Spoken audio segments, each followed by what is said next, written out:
Forget Christmas.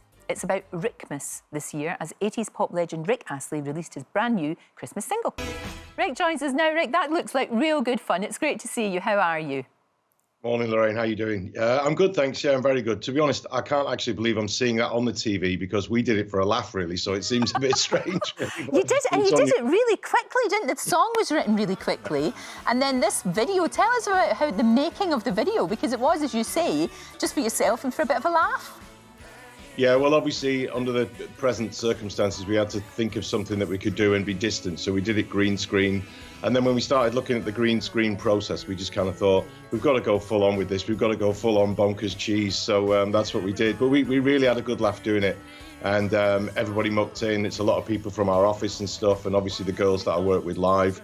My wife's even dressed up as a reindeer at one point in it when she's on the car and stuff. And yeah, so we've all kind of just had a bit of fun with it, to be honest. Oh, that's really good. And it looks fantastic. It just shows you what you can do really, really fast. With a bit of imagination and some willing volunteers, you can do a lot. Yeah.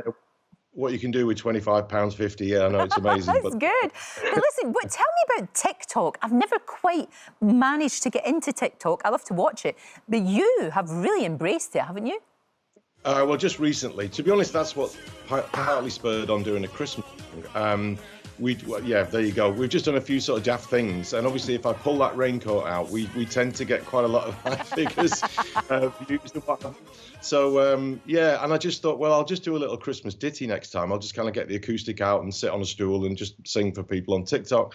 And then it kind of like, I don't know, we just ended up making a full song with it, and then we thought we'd make the video and everything. So it was pushing towards just doing something on socials, and then it just kind of went a bit mad. But I think that, to be honest, that's the world we live in today, isn't it? If you want to, if you're releasing a record or you're doing anything, you need to have a big social media presence. We still all love TV and we still all tune in, obviously, but you've got to have that going as well. So, but I think you can do fun things on there. You can literally do things on there that you could never get away with on TV. So that's quite cool. I know, and that's all right. I mean, it's absolutely fine.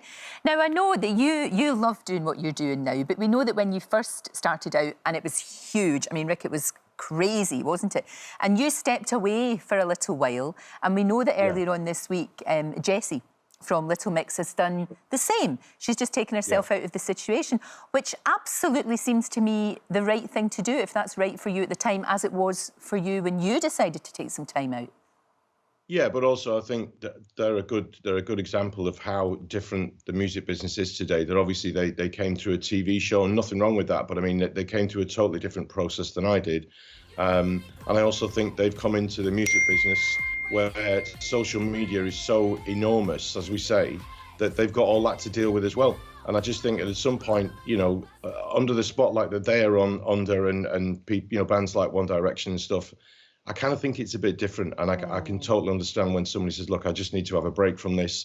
I mean, I had a 15-year break, so maybe she won't have that long. But I just think you reach a point where you're just saturated and you just need to do something else with your life. And also, I'd become a dad as well, and I think that was a massive factor in it, you know. No, absolutely. And you've got to do what's right for you. And if you're not enjoying it and you're not getting the same kind of excitement and, you know, and satisfaction out of it, then you go away. And as you said, you went away and it's come back and it's better than ever, isn't it?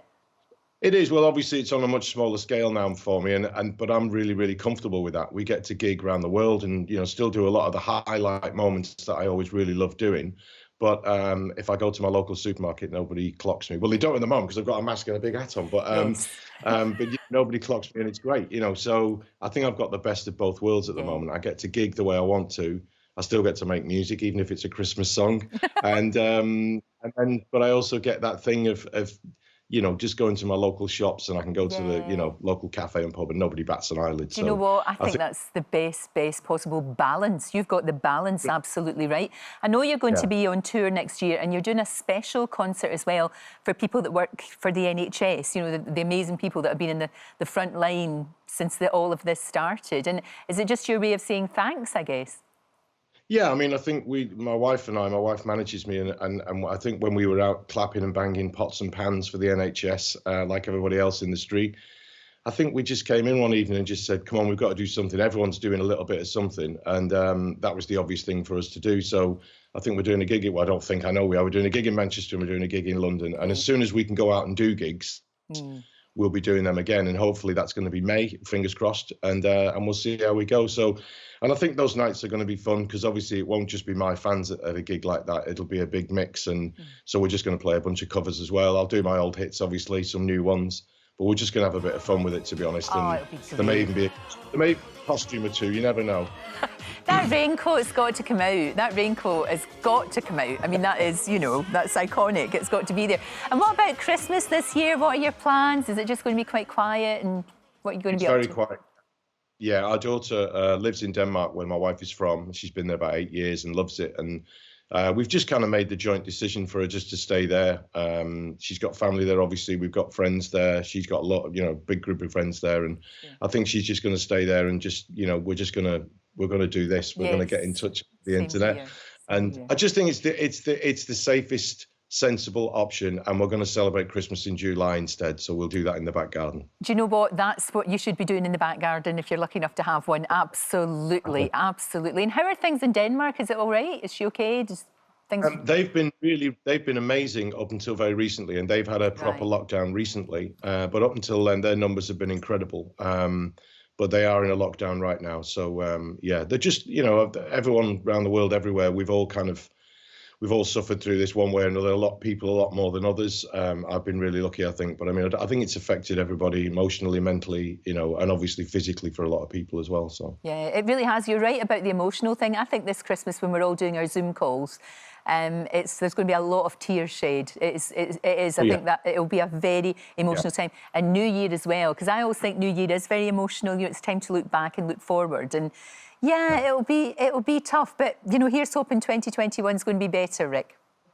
Absolutely, we can't wait to go gigging, to be honest. I mean, the last real concert we did one in the summer, a very, very distanced one. You know, people were so far apart, it was unbelievable, to be honest. But it was fun, and we did that. But I mean, we're chomping at the bit to get back to it. So I think those gigs are going to be amazing when bands and artists and theatre opens up. Those shows are going to be incredible because all those talented people who want to get at it, the roof's going to come off, I think. So. I think you're absolutely right. I can't wait. Rick, thank you. It's always fantastic to talk to you.